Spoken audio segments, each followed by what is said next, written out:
How many of you have ever been in your home or maybe you've been on a trip somewhere and all the power goes out? Has that ever happened to you? It's happened to me before.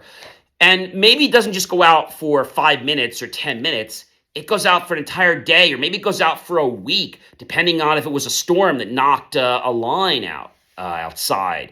And so, what do you do? Well, the thing is, of course, most people have things like hand crank flashlights and hand crank radios, and that's great. But that doesn't help me with my food because once you open your fridge, you know, it's going to be a problem staying cold. If you keep your fridge closed for a long period of time, of course, it'll be better, but it's still not going to keep things cold for days. So that could be a problem. You got to throw all your food, all your meat, everything out. So what do you do?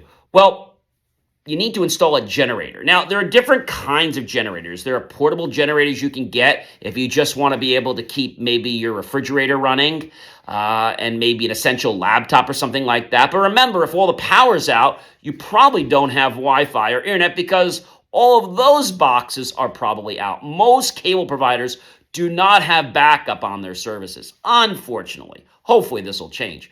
But the big challenge comes is what happens if there's other things in your house you need? Maybe you're using a well to get water or even to be able to use the restroom or anything like that. How do you actually deal with it? Well, you need to install a generator. Now, a generator is nothing more than a machine that can be propelled by either natural gas or propane, and it actually causes a turbine to turn. And when that happens, that actually takes mechanical energy from the engine and turns it into electrical energy. Most house generators are anywhere between 6,000 and 15,000, and they have a cutover transfer switch, which you have to buy extra, and that will allow your power to kick over. Now, the important thing to note is that it does not kick over immediately. It could take a good 30 to 60 seconds, so you do need to have like an APC or something to hold your computer or other stuff because you're still going to have an interruption of power.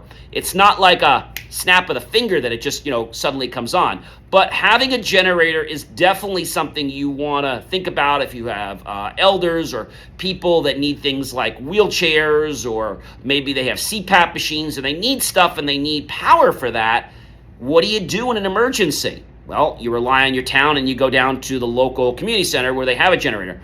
That's great, but you really should plan ahead and have something like this in your own home. Maybe just being able to run the air conditioner when it's 70, 80 degrees outside and the power goes out.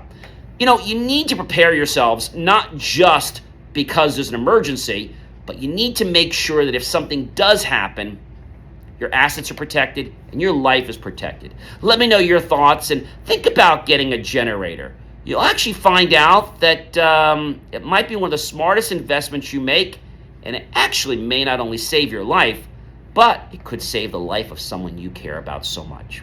Have yourself a great rest of your day, and remember, ladies and gentlemen, I create more content every single day, so check it out at believemeachieve.com.